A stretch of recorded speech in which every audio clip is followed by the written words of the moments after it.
The results tell you that 85% of the people belong to marginalized community.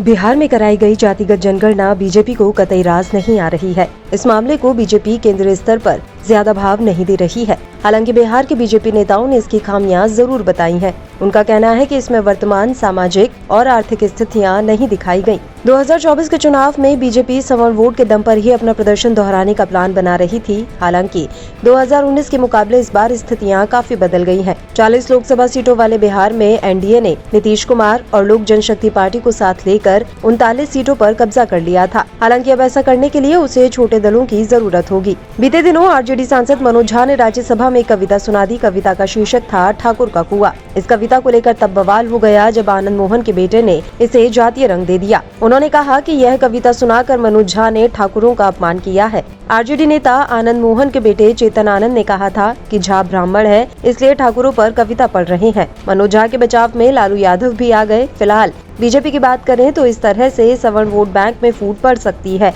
अब अगर BJP को फायदा लेना है और ब्राह्मण ठाकुर दोनों का साथ बनाए रखना होगा।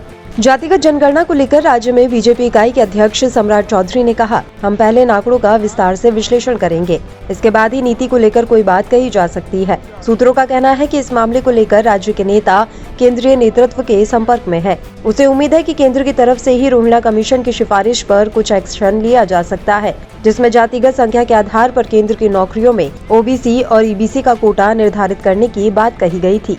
वहीं बिहार में अजदुद्दीन ओवैसी की पार्टी भी बीजेपी के लिए मुश्किल बन सकती है। विधानसभा चुनाव के दौरान एआईएमआईएम ने 6 सीटें जीती थी। ये अलग बात है कि बाद में उनके विधायक आरजेडी के साथ हो लिए। हालांकि ओवैसी ध्रुवीकरण का काम करते हैं और ऐसे में वे मुस्लिम वोट पर हाथ मार सकते हैं। वहीं जो छोटी पार्टी अब एनडीए में नहीं है, उनसे निपटने के लिए भी बीजेपी को ज्यादा प्रयास करना होगा। इसमें विकासशील इंसान पार्टी भी शामिल है। जनगणना के आधार पर बिहार में मल्लाह का प्रतिशत 3.3 है। ऐसे में सहनी की पार्टी इस वोट बैंक पर हाथ साफ करने की कोशिश करेगी। तो कुल मिलाकर अब बीजेपी को अपने सहयोगी दलों के साथ अच्छी केमिस्ट्री के लिए रणनीति तैयार करनी होगी। वहीं बात करें अनुसूचित जाति की, कुछ महादलित जातियों की, तो इन पर बीएसपी की भी पकड़ मजबूत हो सकती है। उनको बिहार में 5.3% आबादी का सपोर्ट मिल सकता है।